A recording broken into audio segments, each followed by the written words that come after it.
कंगाली और तालिबान के double attack से जूझ रहे पाकिस्तान में अब कनाडा ने खलबली मचा दी है। जानेंगे कनाडा ने ऐसा क्या किया है।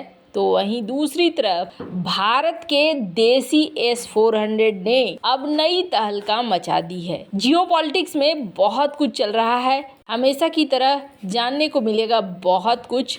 आइए जानते हैं इन खबरों को विस्तार से। कनाडा और पाकिस्तान आजकल चर्चा में रहे थे।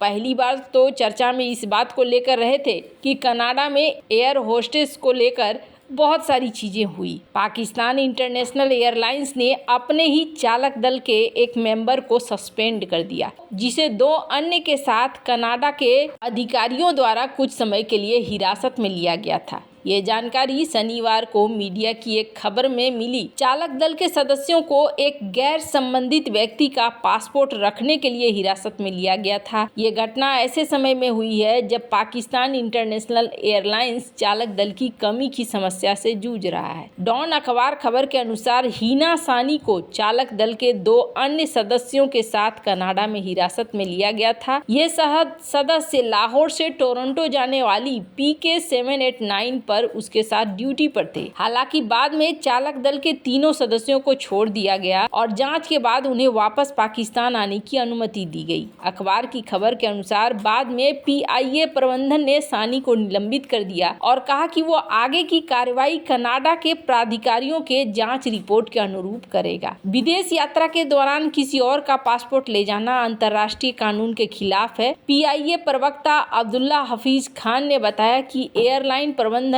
कनाडा के प्राधिकारियों के संपर्क में है और इस मामले में उनका सहयोग कर रहा है। उन्होंने बताया कि कनाडा के अधिकारियों की जांच रिपोर्ट के बाद निलंबित चालक दल के सदस्य के खिलाफ आगे की विभागीय कार्रवाई और कानूनी कार्रवाई की जाएगी। PIA के मुताबिक पिछले 1.5 साल में कम से कम 8 फ्लाइट अटेंडेंट काम छोड़कर चले गए हैं। PIA के प्रवक्ता खान ने बताया कि टोरंटो में पियर्सन अंतर्राष्ट्रीय हवाई अड्डे के लिए उड़ान भरने के बाद कम से कम 8 फ्लाइट अटेंडेंट लापता हो गए हैं। उन्होंने कहा कि ये घटनाएं पिछले 10 सालों में देखने को मिल रही थी, लेकिन हाल में इनके ज्यादा मामले सामने आए हैं। खान ने कराची से CTV न्यूज के एक इंटरव्यू में कहा है कि संभवतः अक्टूबर 2022 के बाद से देश के बाहर शरण लेने वाले लोगों की संख्या में काफी वृद्धि देखी गई है। अभी तक कनाडा और पाकिस्तान के बीच इतना ही रिश्ता हुआ करता था, पर आपको बता दें अभी देखने को ये मिल रहा है कि कनाडा की जस्टिन ट्रूडो सरकार ने पाकिस्तान पर उसके यहाँ चुनाव में दखलंदाजी का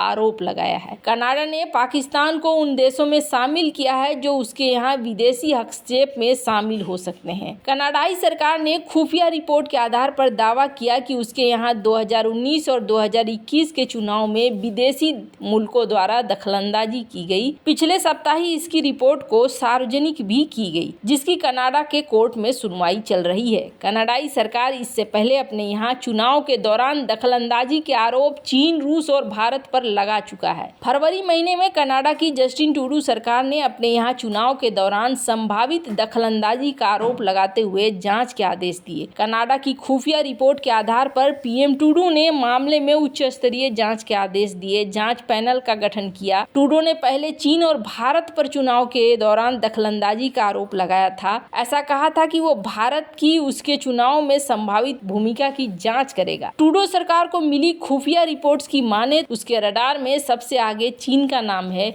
इस मामले में कनाडाई जस्टिस मैरी जोशी हॉक की अध्यक्षता में सुनवाई भी हो रही है। कनाडा की नज़र में चुनाव के दौरान की गई संभावित दखलंदाजी में टॉप पर चीन का नाम आया है। जांच में ये बात भी सामने आई है कि पहले पाकिस्तान की भूमिका सामने नहीं आई थी, लेकिन जांच के दौरान पाए गए सबूतों के आधार पर पाकिस्तान की तरफ भी शक की सुई टिक रही है। रिपोर्ट में कहा गया कि रूस और भारत जैसे देशों की ओर से अभी तक उनके यहाँ चुनाव प्रक्रिया के लिए कोई महत्वपूर्ण खतरा सामने नहीं आया है। कनाडाई सरकार के मुताबिक भारत से उसे अपने यहाँ एक दूसरे तरह का खतरा है।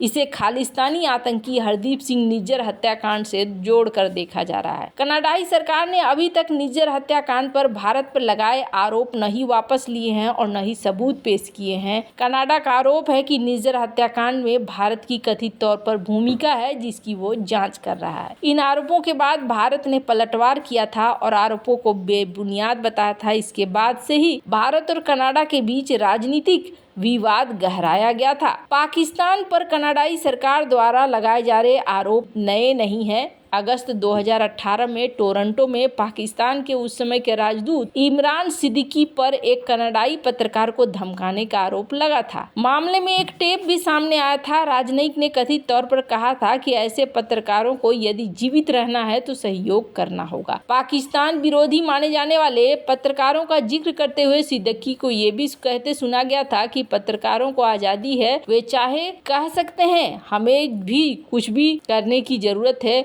उसे करने की आजादी है।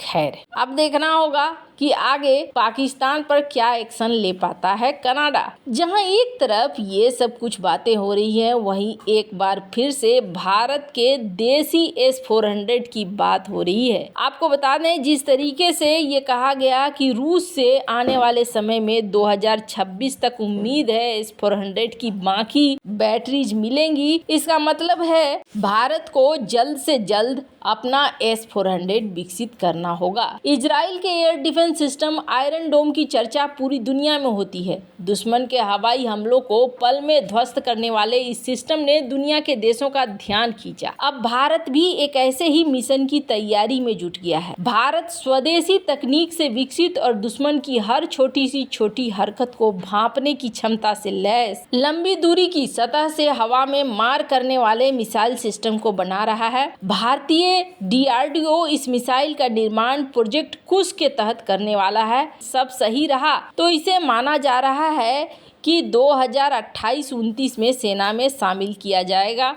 ये बताया जा रहा है कि ये मिसाइल रूस के S-400 एयर डिफेंस सिस्टम जितना ही ताकत होगा। वैसे आपको बता दें, रूस के S-400 सिस्टम को हाल ही में वायुसेना में शामिल किया गया है। ये long range surveillance, fire control radar और अलग अलग तरह के इंटरसेप्टर मिसाइलों से लैस होगा, जिनकी मदद से 150 किलोमीटर, 250 किलोमीटर, 350 किलोमीटर दूरी तक, यानी कि ये सिस्टम 3 स्तरों पर दुश्मन को स्टेल्थ लड़ाकू विमान, ड्रोन, क्रूज मिसाइल और गाइडेड विमान का पता लगाने, उन्हें नष्ट करने में सक्षम होगा। प्रोजेक्ट कुश के तहत बनने वाले इस देसी मिसाइल सिस्टम के पास stealth fighters aircraft, drones, cruise missile को तहस नहस करने की क्षमता होगी। ये सिस्टम 350 किलोमीटर दूर तक मार कर सकता है। और आपको बता दें, DRDO ने प्रोजेक्ट कुश को तेज कर दिया है। LRSM मिसाइल लंबी दूरी का सर्विलांस है। फायर कंट्रोल रडार से ये लैस होने वाला है। इस मिसाइल में अलग अलग तरह के इंटरसेप्टर लगे रहेंगे, जो अलग अलग रेंज में चीजों को बर्बाद करने के लिए सक्षम होंगे। आपको बता दें, इजराइल का आयरन डोम 70 किलोमीटर के घेरे में ही दुश्मन रॉकेटों को इंटरसेप्ट करता है। आयरन डोम एक साथ कई मिसाइलों को गिराने में 90% एक्यूरेसी रखता है। इस सिस्टम को अमेरिका और इजराइल ने मिलकर बनाया। पहली बार 2011 में इसका इस्तेमाल किया गया था, तब हमास की मिसाइल को इसने नष्ट किया था। भारतीय सिस्टम में काउंटर स्टेल्थ क्षमता होगी, यानी ये रडार से बचकर आ रही चीजों को भी ढूंढ कर नष्ट करेगा, जो इजरायली आयरन डोम में नहीं है। इसमें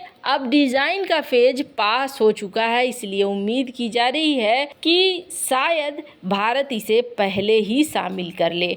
वैसे इन सब मामले में आपकी क्या राय है, कमेंट कर जरूर बताएं। जल्द मिलते हैं अगले वीडियो में नई खबर के साथ।